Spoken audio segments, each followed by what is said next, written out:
She destroyed the world #1 in just 58 minutes. The world's hardcourt stage is neither in a practice match nor in a fantasy on the largest Indian wells. And nobody saw it coming. This is the story of Alex Eala, a 20-year-old Filipino girl who did more than just compete when she faced the most feared player in the world in the 5th Grand Slam.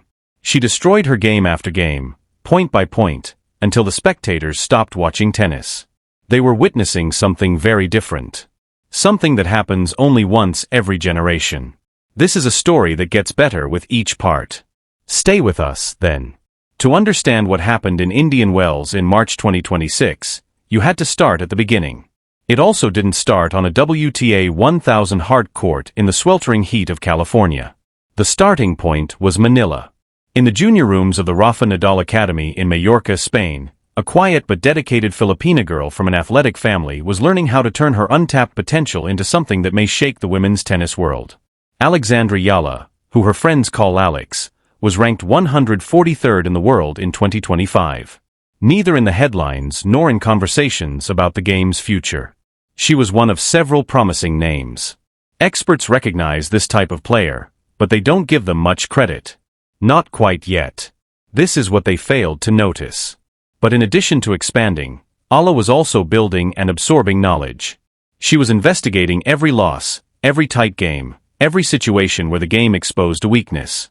And one by one, using the technical foundation of a player who belonged in an elite company, she was methodically and discreetly removing such defects. She spent years at the Rafa Nadal Academy honing her skills under Jean Bosch. All she needed was the opportunity to prove it. That event took place in Miami in March 2025.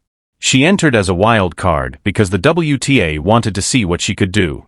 A player who didn't rank in the top 130 was given a golden ticket to compete against the world's top players. Even now, it's nearly impossible to describe her accomplishments without coming across as fantastical. She defeated Yelena Astino. She then triumphed over Madison Keys, the reigning US Open champion. The tennis community paused what it was doing and listened to that. She lost in straight sets to Egatek, who at the time was ranked 2nd in the world. Neat, confident, and in control. She became the first wild card in history after defeating 3 major winners in straight sets in a single WTA tournament. Let that settle in for a while. The first in the entire history of the WTA circuit. She continued after that. By reaching the WTA 1000 competition semifinals, she accomplished yet another first for the Philippines. By March 31st, she was the first Filipino player to ever place in the WTA's top 100. She won her first WTA 125 title in Guadalajara. She made history in the US Open as the first Filipino player to win a Grand Slam singles match under the Open era. She started 2025 ranked 143rd in the world and ended up 50th. And when asked what 2025 meant to her, Eala replied on Instagram, "My dreams have truly come alive." It is truly a blessing to reflect on this year and relive these amazing moments. This season and all the emotions that go together with it are a love letter to my family, friends, team, everyone who has helped me along the way in my tennis career, and of course, baby Alex. The unthinkable has already been done by this girl. The question was simple and frightening before to Indian Wells 2026. Could she do it again? Would you like to know what makes Indian Wells unique among WTA competitions? There are other considerations besides the reward money. It's not just the stunning scenery and the immaculate blue quartz. It's the atmosphere. In Indian Wells, it seems like a grand slam. The crowds are enormous, much like when it breathes. The pressure is constant. The best athletes in the world come with something to prove. With a serve that sounds like a thunderclap and a baseline game that has at one point or another crushed every notable champion of her era, the player at the top of the draw for the 2026 event was, predictably, the same person. The top player in the world, Aryna Savarna, is a powerful Belarusian at Indian Wells. The current finalist was her. She just had a successful campaign at the Australian Open. When she landed in the California desert, she knew she was the undisputed champion of women's tennis. Here comes Ally, currently rated 32nd in the world, who made it to the quarterfinals of the Dubai Tennis Championships. She was visiting Indian Wells for the first time in her career. She was worthy of a seat. Just a few weeks prior, she had triumphed against 8th-ranked player Jasmine Pauini in Dubai. She radiated confidence, vigor, and the ravenous appetite of someone who had been on the biggest stages and wanted more. There is an issue with Indian riches, though. The draw is unaffected by your story. Your hunger has no bearing on the attraction. Whoever the draw selects to pair you with. When the Indian Wells draw was announced, there was also a possibility that Eala and Sabalenka would meet in the fourth round. The experts laughed it off. The bookmakers barely gave it another glance. Sabalenka was the favorite. Sabalenka was always the favorite. One analyst warned that Alexandra Aya might be a risky floater prior to the competition. She doesn't rely on her serve and went 44 against the top 20 and 22 against the top 10. The ceiling exists. The ceiling is real. Those three words, that silent awareness, were buried inside an analytical column that most people just looked at. Even the most devoted Filipino diaspora members who had been attentively observing Eala's every move were unable to accurately foretell what would transpire on that court. As a result, those three words became the understatement of the tennis season. It was so fast, so neat, and so brutally efficient that the audience was unable to understand what they were witnessing in real time. Something that would be talked about for years. The game began in the afternoon in California. Furthermore, Eala's uniqueness was clear from the very first game. It wasn't tight, tense, or nervous, but there was something almost eerie about its calm. She moved purposefully toward the baseline. By returning Sabalenka's initial serves, those brutal hefty offers that had previously crushed so many opponents with depth and angle, she immediately upset the world number one's rhythm.